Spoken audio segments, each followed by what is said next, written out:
बार पूरी ताकत से यहां से लेकर दिल्ली तक आवाज जानी चाहिए।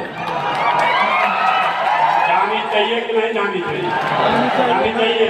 हाँ, जानी चाहिए। जरा दिखाइए बिहार के बच्चों में कितना दम है। जय बिहार, जय बिहार। आज तक आपने बिहारियों को गाली सुनते सुना। बाहर हम लोग जाते हैं तो कहते हैं झारखंड के हैं, यूपी के हैं। बिहारी कहने में मानने में शर्म आने लगा।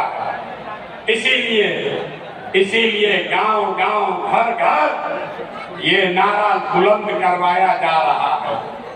एक बार सम्मान से कहिए जय बिहार।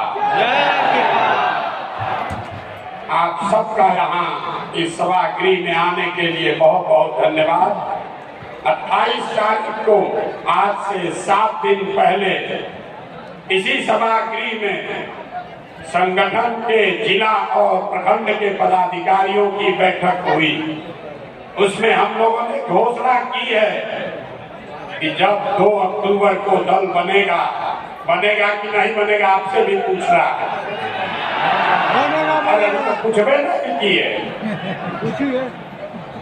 एक घंटा आप शांति से बैठने के लिए तैयार हैं कि नहीं है?